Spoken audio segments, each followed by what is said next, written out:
вече сме в движение. Съответно сме малко преди Пловдив и съответно магистралата отново е в едното платно. Движиме се 70-80. Доста добра колона се събрахме от София, между другото. След 1 километър дръжте вдясно. Waze ни навигира и така. Времето е супер, 28 градуса показва навън, така че ще стане много яко пак там, като стигнем, надявам се.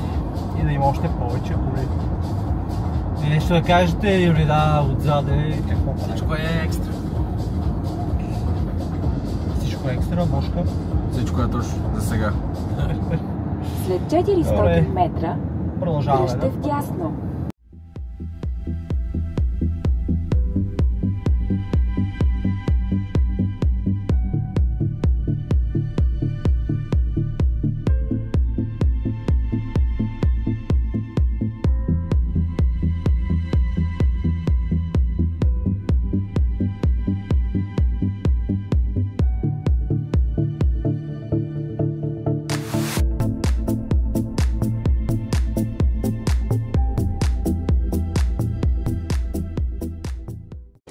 Здравейте, приятели! Вече стигнахме до първи национален събор на китайските автомобили.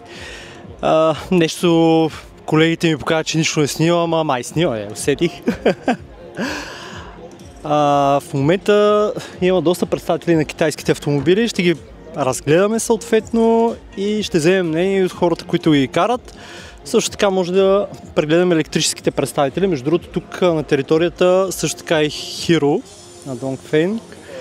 Зверския джип, който е с над 1000 коне. Ще се опитаме детайлно да го видим и него. И до след малко. Сега ще вземем мнение на човек, който тук що също скара това чудовище. Как ти се струва? Голямо и тежко. Силно и мощно, да. Не, колата е много интересна. Трудна е за каране. Като и дадеш много газ, дига предници и губи сцепление, да. Абсолютно сериозно. Колко коня беше? 1100. 1100 коня, да. Страшно много режими на каране, много такива интересни молдови има, за офроуд има крап мол да върви настрани. Брутално. Направо извънземно. Да, много е яка. Много е яка, не е за всеки ден, не е за всеки човек. И то не заради това, не заради цената, големината, трудна кола за каране. Ясно, как я оценяваш като човек, който доста марки китайски вече е карал? Всички си Само карал. е тази зелената не съм е карал от всички китайски коли в България. Тази зелената и е това. Всички други съм ги карал. Така че оценяваме като супер стойностен автомобил, много луксозен, много хубав, брутално удобни седалки. Страхотна кола е, много е хубаво. Имаш ли фаворит на китайските някоя марка? Фаворит със сигурно си имам, но щом не се сещам от раз, значи не е нещо вау. Не е нещо вау. Общо взето всичките ги харесвам, аз няма китайска кола, която да не харесвам. Как ще ги сравниш с европейските конкуренти? Много по-луксозни, много по-хубави, с много по-качествени материали, колкото и да хейтят по групите, това са колите. Смисъл, това е качеството. Личната ти кола? Хавал H6 естествено, китаец. Тази година се надявам да смена с електрическа, най-вероятно Джили, поне за сега към Джили съм се насочил, но китаец ще остане до живот. Супер, колко навъртя на Хавала? 55 000 за 2 години и малко. Някакви проблеми? Да, един път светлажевата лампа беше ми спаднала леко задна лява гума. Приятелите ми много искат да чуят, че съм имал проблеми. Не съм имал проблеми. Не ми е светкало нищо. Четвърто обслужване прав в понеделник.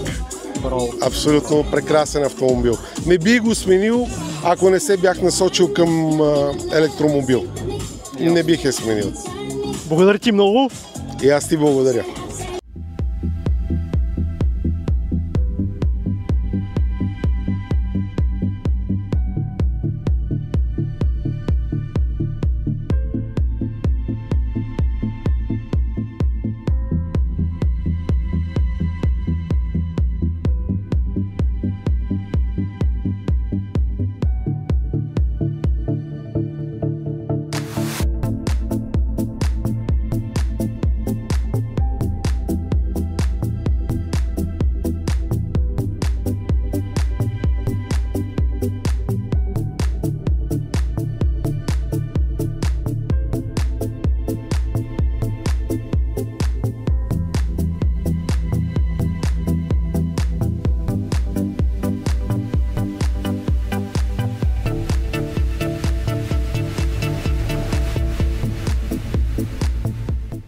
Сега се насочвам към следващата група, която ще разговарям с хората какво има мнението за китайски автомобили. Здравейте! Карате ли китайски автомобил? Да. Каква марка е? Geely Coolray. Какви впечатления имате? Уникална кола. Който не е карал китайска кола, просто да не коментира. Просто уникална кола. От колко време я притежавате? От март месец. Март месец, горе-долу колко километра навъртяхте? До 5-6 хиляди. Просто уникална кола. Кажете 3 плюса. Плюса е возия, усещане, комфорт, широчина. В смисъл, аз съм голям човек, колата е доста обширна отвътре, въпреки че отвън изглежда доста малка и прибрана, но вътре е доста широка и много удобна. Половинката как намира китайските автомобили? За сега ми харесва. На мен най-вече ми харесва дисплея. Като жена, не разбиращ особено от автомобили, това ме впечатли най-много. Естествено и салона отвътре. Комфорт? Комфортно определено, доста бързо набира, ми прави впечатление в сравнение с старата. А каква ви беше старата кола? Nissan Qashqai. Nissan Qashqai. Липса ли ви нещо от Qashqai? Не, нищо не ми липсва от Qashqai. Благодаря ви. Здравейте, вие карате ли в китайски автомобил? Абсолютно. Какъв модел е? Way03. Way03. О, чудесно. Впечатления? Ами на седмото небе съм, аз съм като едно голямо малко дете, още не мога да се нарадвам. 3 плюса? 3 плюса на колата ли? Да. Бързина? Ами да, тя няма минус, ама бързина, комфорт, икономичност. Благодаря. Те вие? Ами аз съм фен на яхта. Една година вече я имаме. Никакъв проблем. Колко километра навъртяхте? 26. 26. Някакви проблеми през тази една година? Не, никакви проблеми. Благодаря ви. Благодаря ви.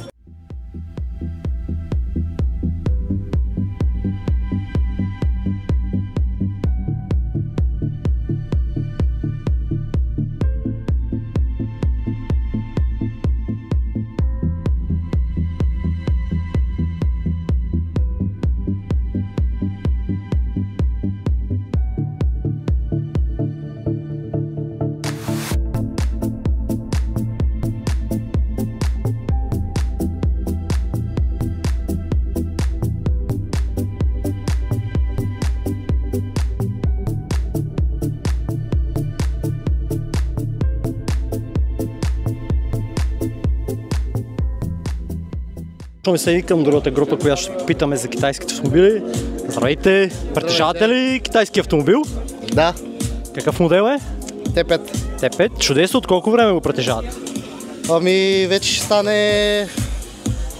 3 месеца. 3 месеца. Впечатление от тези 3 месеца? Ами нямам забележка. Нямам минуси за момента. Не знам, още търсим му минуси, това че още не мога да ги открия. Ясно. Предишният ви автомобил какъв е бил? Аз съм имал доста автомобили, но последния, който карах Смарт. И все още си го карам, между другото, още го имам. Как се насочихте точно към този модел на Dongfeng? Изборът беше труден, между другото, защото пробвах, ходих на тест-драйв на Kia, също ходих в Toyota, но за диапазона цена-качество, мисля, че Dongfeng спечелиха с точно това. Чудесно. Как е комфорта на джипа? Ами, добре. Да кажем, че допустимо добре. Вози меко, върви. Много хора казват, нали, като 1.5, че няма да може да се движи и още напротив. Върви си доста добре, все пак това не е спортен автомобил, да хочеш да се създаде с него. Така че съм напълно доволен. Благодаря ви. Благодаря си.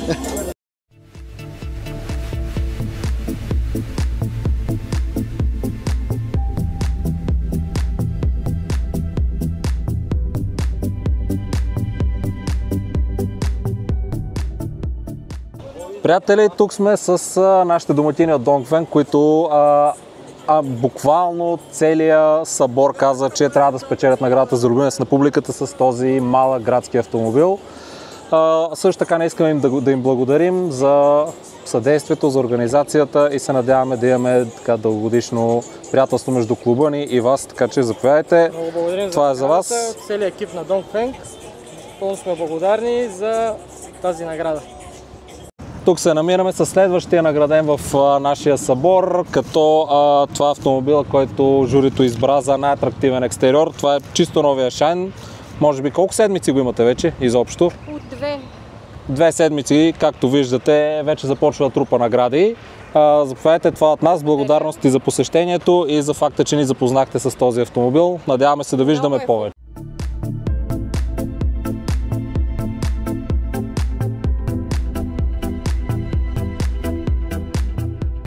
Здравейте отново, намираме се при следващия човек, който печели награда на нашия първи събор. Това е наградата така за най-иновативен автомобил. Това е един от най-новите модели, които се появи в България.